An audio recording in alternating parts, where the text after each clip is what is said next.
let's give, there we go. So we're going to talk about rent to own as our next topic. So we've got Liliam and Rolando. They are two of the more well-known investors in the investor space for the rent-to-own lease option. And they are going to give us the play-by-play on a successful rent-to-own deal they did. So I'm going to be having a very similar conversation with them, asking them about, how they did the deal, what the details were, how it went down, and we'll do a little Q&A. We don't have their tenant buyer, but that's okay. We still have them, which is the more exciting part of the deal anyways, because they're the best. So we're going to talk rent to own. We're going to do a deal summary. And I am going to, let's see if we can spot, oh, they're already spotlighting. Perfect. So, you guys have your background, which is awesome. I love it. You guys are looking good. Now, they also own a staging company, interior decoration company. They do an awesome, awesome job with that. They're absolutely fabulous members of our power team. And I'll hand it over to you guys to continue introducing yourselves. Yeah. Hi, guys. So I'm Liliam, and this is Rolando. And we're super excited to share with you some of the things, some of the strategies that we use with our rent-to-own program. And I want to start by thanking James for the opportunity, of course, and all the whole Mogul team. They're always so open to having us share. Thank you so much to all of you. And yeah, so renting to own is very dear to our hearts. So when we came to Canada, we had a really hard time trying to get people to trust us, even for rentals.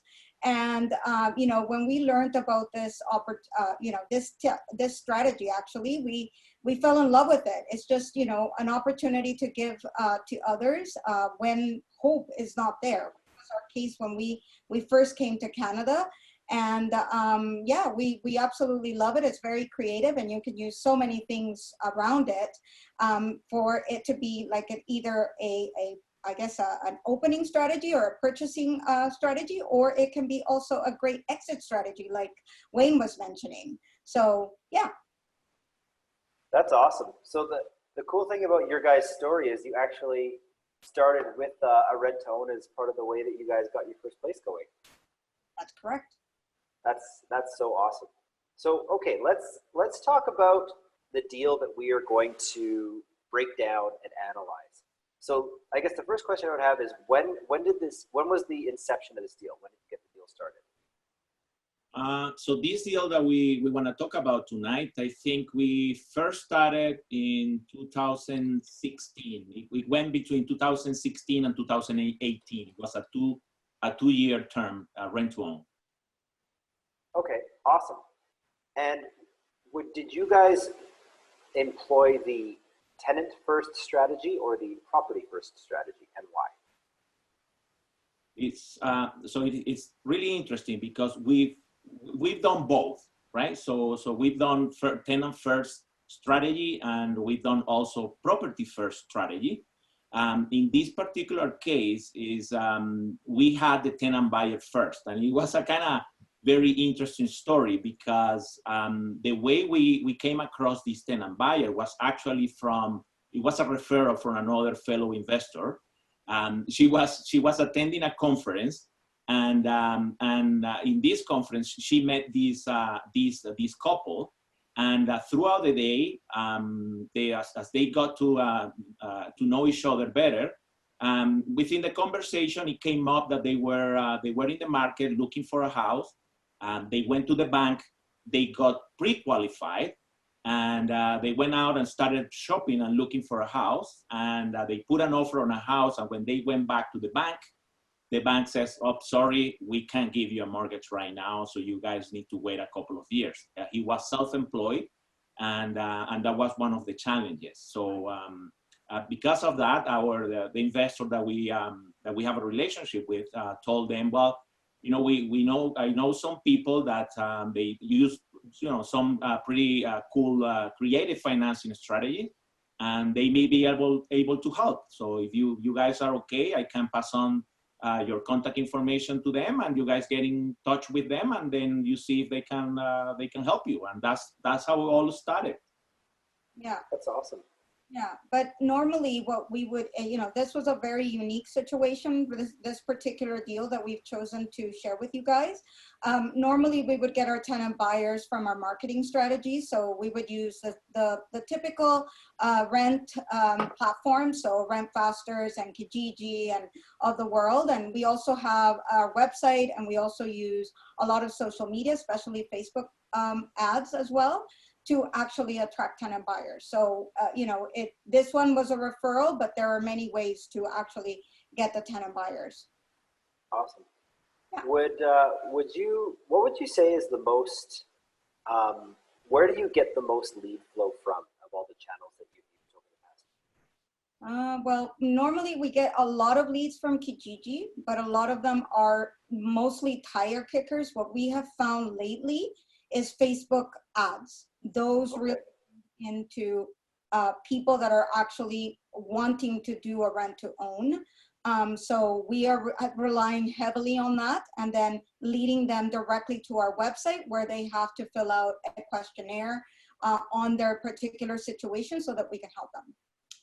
And in addition to that, a good portion of our leads come from realtors and like you guys, and also from mortgage brokers, because mortgage brokers, they come across to a lot of people that are wanting to get a mortgage, and for one reason or another, they are not able to qualify at this point in time.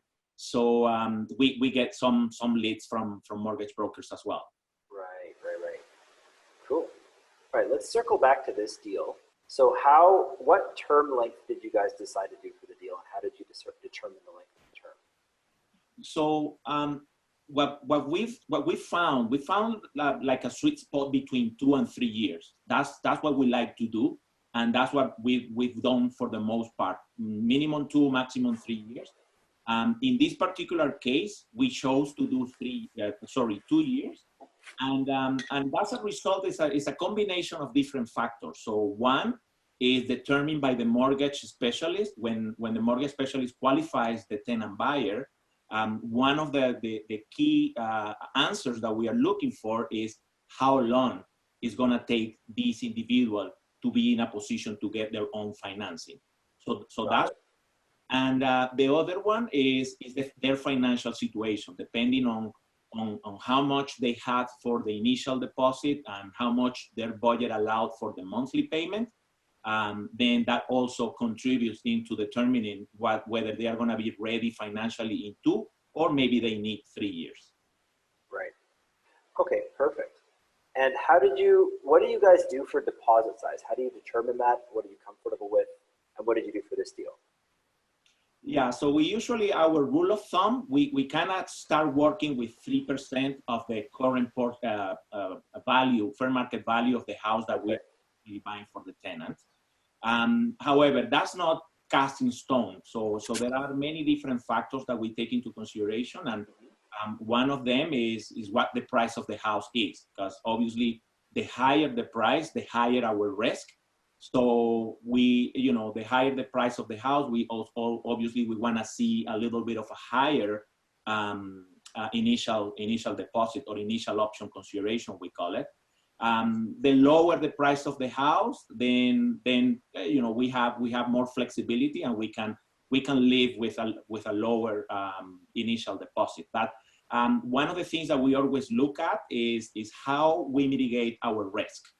And this strategy is awesome, and I think we like it so much because it helps us to create a win-win-win situation all around. However, we need to make sure that we mitigate our risk and the risk of our JV partners or investors that are working with us in a particular project. So one way of mitigating that risk is having a strong initial deposit for a couple of reasons. One, because the higher the initial deposit, well, the lower the risk of that tenant buyer walking away from the rent-to-own program, right? And the second, if for whatever reason they walk away from the program, then we have a higher amount to work with to support and to service the debt while we find another strategy of what to do next with that particular property. Awesome. Now, you had mentioned joint venture partner. Did you do this particular deal with a joint venture partner? We did, yes. Awesome.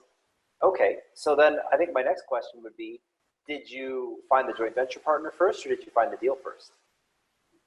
That's an excellent question. So, yeah, so the way we operate, James, is we always have a database of investors. In ideal situation, you want to have investors that are willing to work with you and invest in your projects.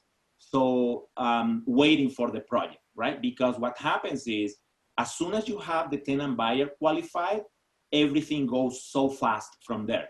So we take quite a bit of time at that, from the get-go to get the tenant buyer properly qualified, and we spend a lot of time educating them and making sure that the rent-to-own is actually the best option for them and things like that. So, but as soon as we have them qualified and they are committed to the program, the next step is to go and buy a house for them. And then at that point in time, we start making financial commitments.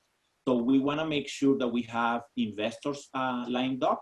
So in this particular case, we had an investor that we had a relationship with, and he was kind of waiting for us to have a deal participate with us.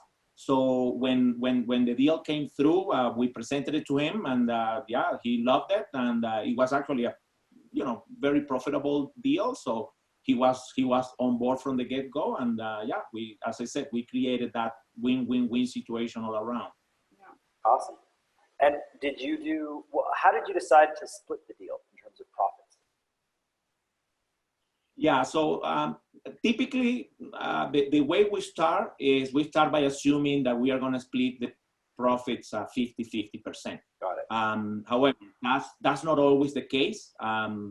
Sometimes we do other creative things just to make sure that to increase the probability of the deal to go through, and so that we all win from it. So, but in this particular case, it was structured in a 50-50 split. Perfect, love it. And so, has this deal completed and exited yet? Yes. Yeah. Okay, so tell me about how the exit went. The exit went. It went well. We had a little bit of a hiccup, to be honest with you. But the good thing is in our process, we don't wait until the last minute to start getting the qualification for the tenant buyer. So usually what we do is that we start that process 6 months prior to the option to purchase expiry dates. So in this case, we went to visit them 6 months prior. We asked them, so how are you guys doing? How are you guys feeling about the house? Are you guys ready to exercise the option to purchase? And they say, yeah, we love it. We are on board. We are ready to rock and roll. So then after that, we gave the mortgage specialist the green light to start shopping for them and getting them a mortgage. And what we found is that there was a glitch on their tax reporting the previous year, and it wasn't completed properly, and that was a hiccup. So, but the good news is that because we started this process way early, we had enough time to react and to fix it and to fix the problem. Awesome. Yeah, that's a really good lesson, guys. Is be proactive and make sure the conversation with your tenant buyer is consistent, constant, ongoing, so you can course correct along the way. Because life happens, the market happens. As we know right now, the market is happening. So if you give yourself time to adapt, then the stress goes away. Absolutely. And in this particular strategy, James, I think that communication has to be there. It's a long-term relationship, and the more you build that from the very beginning, this is why we take so much time at the beginning of the rent to own to educate our tenant buyers and to ensure that the tenant the rent to own program is ideal for them and the only option for them. Then through that process, you're always building trust. And throughout our program, we build into our I guess our process meeting times with them, where we mostly talk about personal or creating personal relationship with them, so that when they are more open to sharing anything that that they're having issues with, so that there are no surprises, and that we help them in understanding that the more open they are with us and the mortgage broker, the more I guess the higher their likelihood of qualifying at the end. Because if they start hiding things from you, then the probability of them not being able to qualify at the end is a lot higher. So we build in those, I guess we build in those meetings, and they are set in stone from the very beginning of the rent to own program, so that they know that, to expect them. Yeah. Awesome. That's fabulous. All right. So I think we're going to open it up to some questions.